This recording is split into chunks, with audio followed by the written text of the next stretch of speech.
My congratulations this evening. It was not an easy one, man. You guys were going in there and trading bombs and busted up. Give me an idea what you're feeling like right now, emotionally and physically.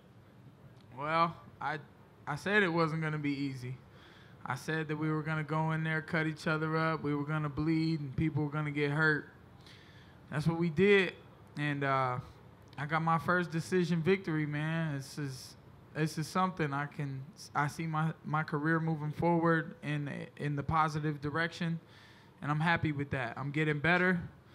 Shows room for growth. That's always good. You know, you can't be as, I can't just know everything yet. So, man, I'm ready to relax and have some fun, and then get back in the gym and get even better.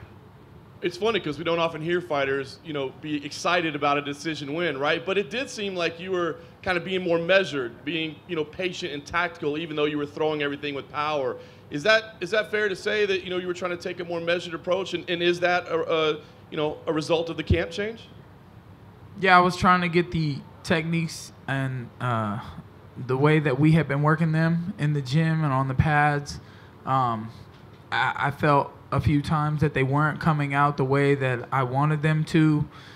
Some of his knees to the body were affecting that, the way that I had been working the level changes and the angles to the side. A couple of times I went to move my head, a little jab, slip to try to work an angle, get inside, but he caught me with the right hand.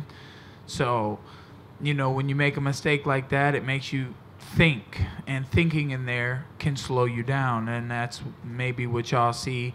I don't know how slow the fight was. I don't know how good we did. I'd like to watch it. I know there was lots of blood, and hoping we got fight of the night.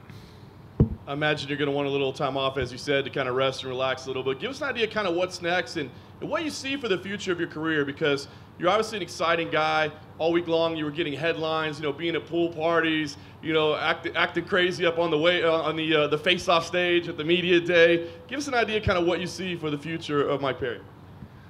Main events. That's what I see in the future, because, even after a rough fight like that, I feel I could have went 10 more minutes. I'm ready for 25-minute fights.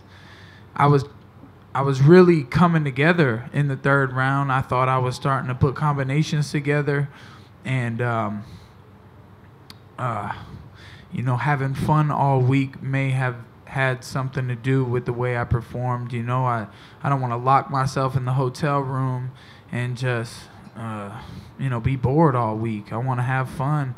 This is the best job in the world, and probably the hardest job in the world. So might as well have a good time while I'm doing it. Mike, you're talking about having a good time. Is it possible that you were actually enjoying yourself during that fight? What goes through the mind of a fighter when you're engaging in such a bloody back-and-forth war like that with someone like Paul Felder? I was trying to have a good time, and there were times when I was failing with that. I wasn't having as much fun. That might have been when I was running into those knees or those right hands. But then, like the third round, when I started putting things together, I heard my corner yelling, have fun in there, get moving, dance a little.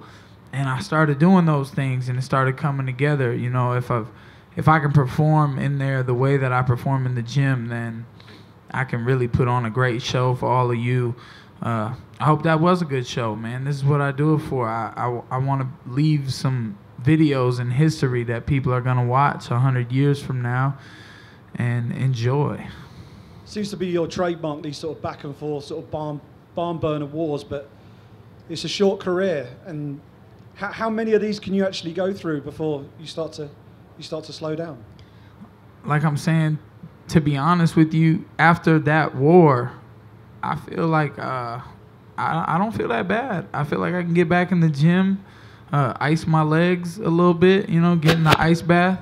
The PI has a nice little ice bath that I like to jump into. That thing is very relaxing. So I think a couple days in that, and I'm ready to spar. I'm ready to work. I mean, obviously, I got to let these stitches get taken out first. I don't want to open these cuts, but I don't think I took the damage that he did. I mean, in the first 15 seconds, we had a little clash of headbutts. And, you know, the first thing I thought was, well, that makes the fight look better. Mike, to your left, right here front. Now that you got the camp change under your belt, win with the new camp, how would you characterize what that camp change has meant to you compared to maybe if you were in that fight tonight but you hadn't made the change? What do you feel like were the biggest benefits, what paid off? Working with styles from all over the world at one of the biggest gyms in the world that people come from all over.